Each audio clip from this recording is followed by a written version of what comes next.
Welcome back to Big Dan's Airguns review channel. Today we're taking a look at the latest regulated airgun from Kral. So in this box there should be a rather lovely piece of walnut wrapped around the latest Unica.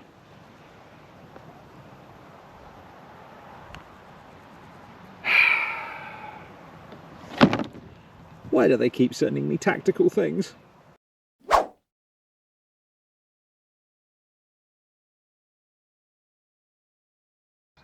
So, features, and what do you get for your money? As always, we start off at the rear of the rifle, where we'll find an adjustable butt pad. But that's not the only trick the Shadow has up its butt. You'll also see it's adjustable for length of pull. And we're still not done talking about butts. As you can see, there's even a clever little compartment for a spare magazine in there.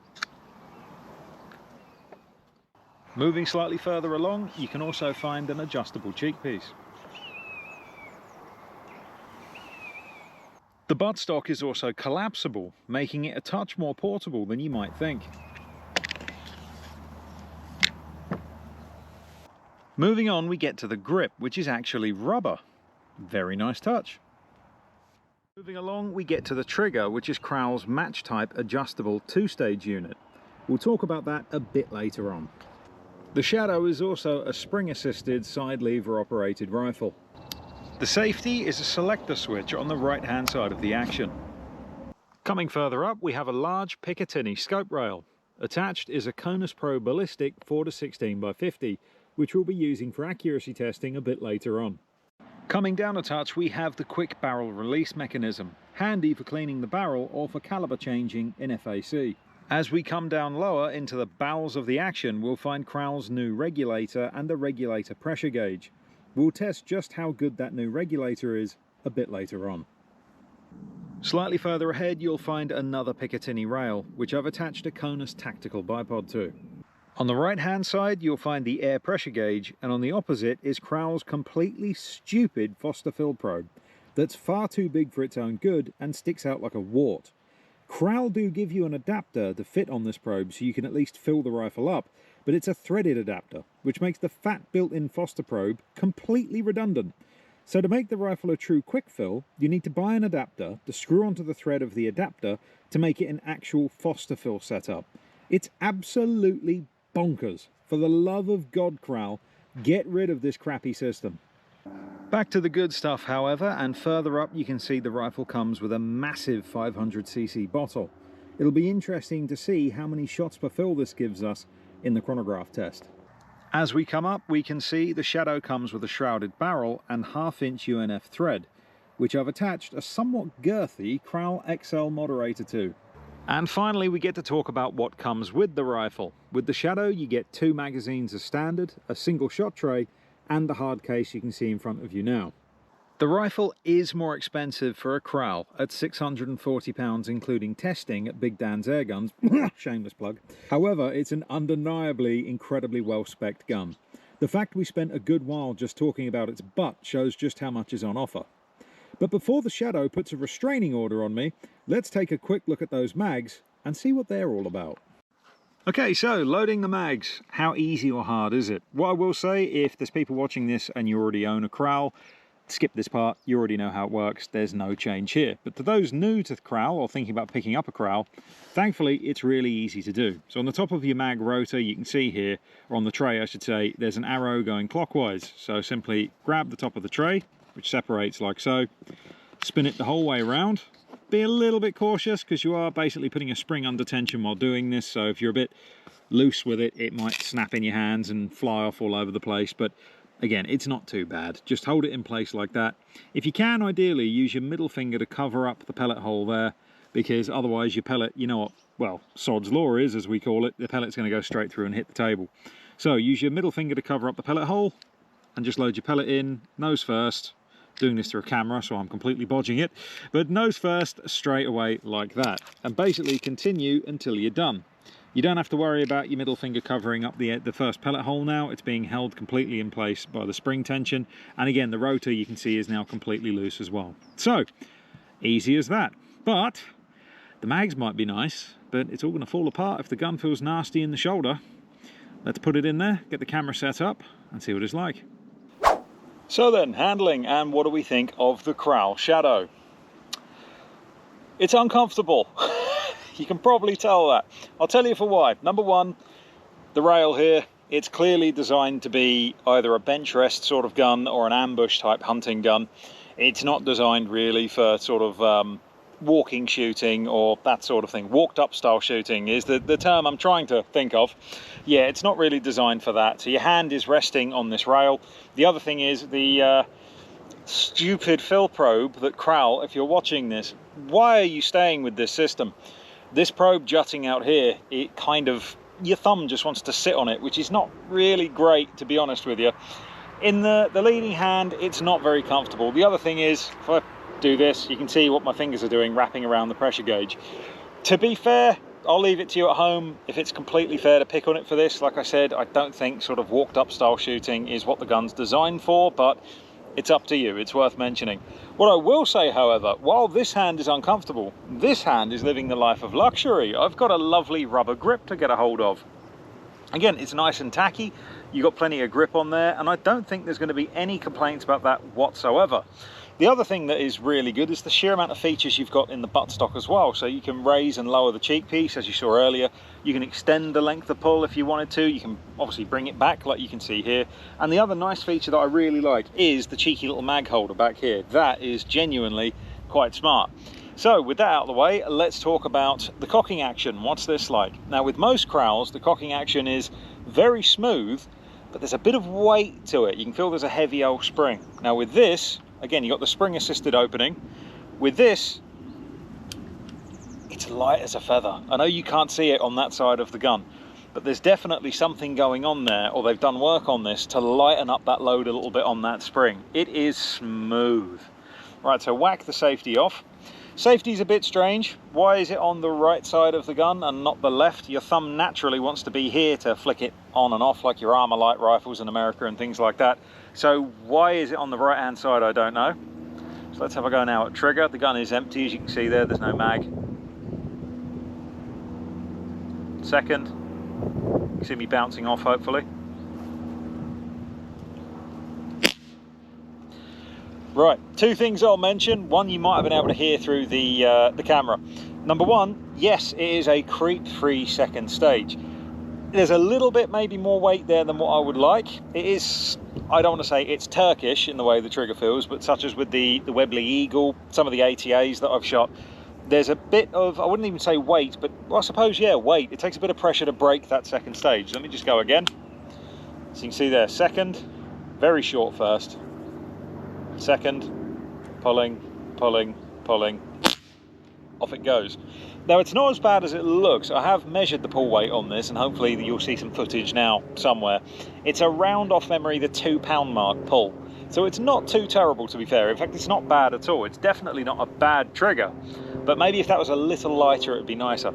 You can adjust the trigger. There's an adjustment screw on the underside of the trigger group just here, which you can hopefully, we'll see in a picture in a second.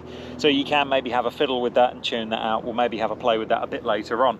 But from a handling perspective, I am not comfortable, as you can probably tell. Let's try loading a pellet now. Let's see what it's like to actually put a pellet in there. So we've got the other mag here. Right to left, line the slot up on the magazine with the groove in the breech. And that was smooth as silk. They're quite hard skirts as well. That's the Narika Premium 9 grain I've just put in there to have a little test of it, and that was silk. So let's give that another go. And there's the other thing, when I said two things I'll talk about. The other thing I want you to actually have a listen for. This gun has got some hammer bounce. Have a listen for the brrr or farty noises as I pull the trigger.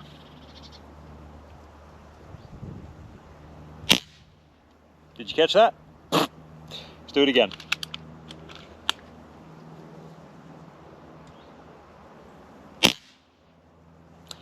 Brrr. The consistency and chronograph test could be interesting because each time that hammer you can hear is bouncing, it's releasing air. So it's basically more or less killing your air efficiency on the gun. It's got a huge bottle, but sometimes that's meaningless if you've got a bad case of hammer bounce. So again, we'll see what happens. I'd estimate around 200 shots per fill, but with hammer bounce you don't know. But overall, to be fair, I mean, it's a very well spec'd gun. And I'm being a little cruel in testing it like this because it's not designed to be shot really in this way. And it's I was about to say it's not super uncomfortable. It is, it's quite uncomfortable, I'm not going to lie. But not a bad trigger at all, I will say that. But overall, Kral Mortal, handling wise, get a bipod.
Right, so it's 25 yards accuracy testing time. The rifle is zeroed in and ready to go. The wind is slightly gusty today, and judging by those clouds, there's a chance I might get struck by lightning. If so, it's been wonderful, everybody, and I'll see you all in the next life.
Jester.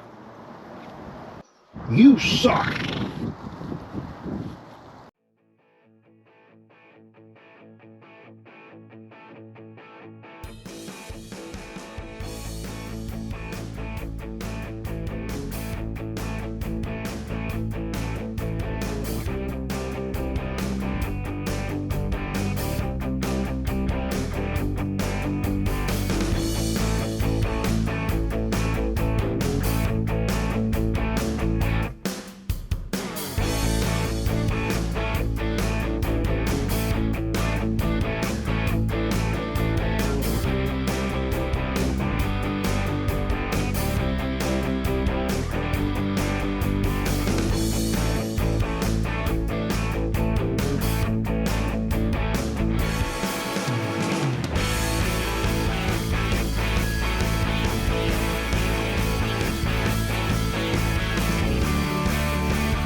So, final verdict, and what do we think of the Kral Shadow? I'll be honest, and at no point should this put you off of the gun, but it's not my cup of tea. Too much metal, too many sticky outy bits, and not enough wood. But then you know I'm an old fart where airgun aesthetics are concerned. That being said, if you like tactical Meccano looking rifles, this is going to be right up your alley. Before we kiss its backside, however, as we always say, no rifle is perfect, and this does have some minor niggles. The filling system still uses Kral's stupid adapter, and I will say there is some hammer bounce to the action. That said, did the hammer bounce give us a lower shot count than expected? Absolutely not. Over 450 shots per fill out of what is still a budget PCP is unbelievably good, and if anything, walks all over many premium bottle-fed rifles. I will say the spread over the chronograph was only average at best, but did that affect accuracy? I think our 50-yard groups on a breezy evening answers that question. Absolutely not. If my old S410 did those groups, I'd be excited, let alone a budget rifle. The trigger is also excellent, being creep-free and with a light enough pull weight, and the overall adjustability of the rifle is fantastic. Despite its size, pretty much anyone can get comfortable with it thanks to the adjustability of the stock. That said, the rifle may make a poor walked-up hunting platform due to the lack of a proper forestock, making holding the rifle uncomfortable, but as an ambush hunter or a bench rest target rifle, it's a superb platform, one that will no doubt go through an entire tin of pellets without needing a top-up. The Shadow, in my opinion at least, might not be the most attractive rifle, but the sheer amount of capability on offer for a sub £1,000 rifle is seriously impressive. So if you're looking for a tough, all-day capable, rested shooting airgun, without spending money just for a fancier badge, the Kral Shadow, I think, is definitely worth a look. With that said, thanks ever so much for watching, everyone, and I'll see you all next time.